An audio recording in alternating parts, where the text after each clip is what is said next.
ఏంటి sir Bhairavam cinema అంటే వాళ్ళు మీ దగ్గరికి వచ్చినప్పుడు మీరు అప్పటికే గరుడని ఏమైనా చూసారా? సినిమాలు చూస్తుంటారు కాబట్టి వాళ్ళు చెప్పాక చూసారా? నేను ఈ రోజుకి చూడలేదు సార్ గరుడన్ సినిమా. చూడలేదా? చూడలేదు సార్. నేను డైరెక్టర్ గారు నరేషన్ ఇమ్మన్నాను. డైరెక్టర్ గారు రైటర్ సత్య గారు నరేట్ చేశారు. అండ్ దెన్ డైరెక్టర్ గారి మీద కాన్ఫిడెన్స్తో నాకు ఇమీడియట్గా టోటల్ స్క్రిప్ట్ నరేట్ చేశారా? ఓన్లీ మీ క్యారెక్టర్ నరేట్ మొత్తం నరేట్ చేశారండి. రైటర్ గారు మొత్తం నరేట్ చేశారు. అండ్ డైరెక్టర్ గారు ఓటవల్ నా క్యారెక్టర్ చేసేది ఇంపార్టెంట్ది డైరెక్టర్ గారు చెప్పారు. అప్పుడు ముందే యాక్చువల్గా చెప్పాలంటే ఇంకో ఇద్దరు హీరోలు ఉన్నారు కాబట్టి ముందు వాళ్ళ క్యారెక్టర్లు చెప్పండి ఎలాగుంటాయి ఏంటి అడిగారా? అలాగే లేదు, కథగా చెప్పేశారండి. కథగా ఆల్రెడీ నిన్న రోహిత్ గారు ఉన్నారు, సాయి గారు ఉన్నారని చెప్పేశారు.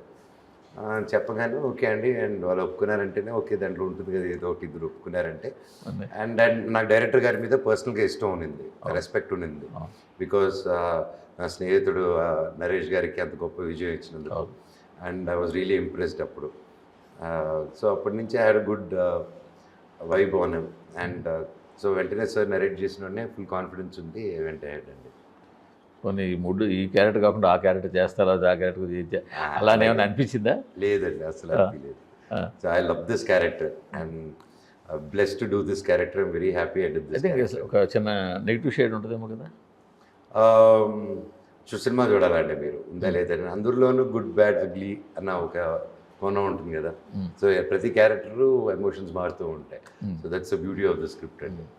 అండ్ తమిళ్ చూసినా కూడా తెలుగు చూసినప్పుడు సర్ప్రైజ్ అవుతారు. మీ క్యారెక్టర్ని మిమ్మల్ని తీసుకున్న తర్వాత మీ ఇన్పుట్స్ కావచ్చు, అంటే మీకున్న అబ్జెక్షన్స్ ఏమైనా కొంచెం చేంజెస్ ఏమైనా చేశారు? మీ ఛాన్స్ ఇవ్వలేదండి డైరెక్టర్ గారు. ఆల్రెడీ తెలుగు తరం తగ్గట్టు అండ్ తెలుగు క్యారెక్టరైజేషన్స్ తగ్గట్టు ఆ చేంజెస్, ఆ మార్పులు తెలుగుదనానికి చాలా చేంజెస్ చేసి ఆయన నరేట్ చేశారు. అండ్ ఆయన చెప్పారు కూడా తమిళ్లో ఇలా ఉంటుందండి, తెలుగుకి మనం ఇలా మార్చాం అనేది క్లియర్గా నరేట్ చేసి ఆయన చెప్తే తెలిసింది నాకు అప్పుడు క్లియర్గా. కానీ మీకున్న ఒక బలమైన వాయిస్ మీకు భగవంతుడు ఇచ్చింది. మీ ఫాదర్ దగ్గర నుంచి వచ్చిందా, మీకు భగవంతుడు ఇచ్చారు మొత్తానికి? నాన్నగారి దగ్గర నుంచే కదా. అదే ఆ బలమైన వాయిస్, దానికి తగ్గట్టు మీ పోస్చర్ కూడా కూర్చోడు. సో దీనికి ఒక మంచి క్యారెక్టర్ ఆర్టిస్ట్గా, అంటే హీరోగా ఉండాలని ఎవరికైనా ఉంటుంది. మీరు హీరోగానే స్టార్ట్ చేశారు, అంతకుముందు బాలనటుడుగా కూడా స్టార్ట్ చేశారు. ఎందుకు అది అలా కొనసాగించలేదు, అటు దిశగా వెళ్ళలేదు? ఐఎమ్ రెడీ అండి ఇప్పుడు. అంటే నాకు గ్యాప్ ఇచ్చాను తప్ప, but I was the first one to okay to do వేదం. కానీ వేదం అందరు క్యారెక్టర్స్ లాగా డిఫరెంట్ క్యారెక్టర్స్ కదా, అట్లా హీరో అంటూ విలన్ అంటూ అలా కాబట్టి ఎవ్రీబడి ఒక లైఫ్. సో ఇనిషియలీ మేము అలా అండ్ బాగా కూడా.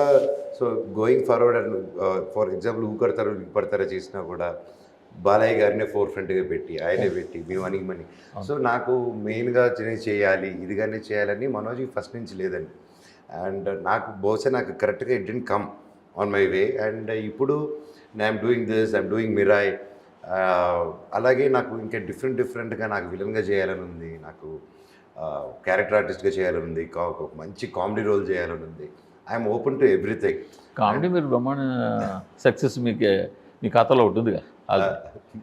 ఆ సినిమా ఎక్స్ట్రాడినరీగా పోటుగాడు. నేను ఎందుకన్నానంటే మీ దగ్గర రాలేదనే కన్నా మీరు 1 or 2, 3 ఫ్లాప్స్ వచ్చినా కూడా హీరోగానే ట్రై చేస్తూ వచ్చారు. అంటే నాకు వచ్చిందని నేను ట్రై చేయలేదండి. నాకు వెళ్ళి ట్రై అంటే నాకు వచ్చింది చేశాను, చేసుకుంటూ వెళ్ళాను. అండ్ తర్వాత నేను బ్రేక్ ఇచ్చాను కొద్ది రోజులు. ఆ తర్వాత సినిమా నాకు బ్రేక్ ఇచ్చింది నేను తిరిగి రావాలనుకున్నప్పుడు. So it is always not that. Now I'm open, now I'm just ఇప్పుడు I been telling ready come on దుమ్ములేపుదో ఇప్పుడు కమాన్ బ్రింగ్ ఇట్ అనేసి ఐఎమ్ రెడీ అండి.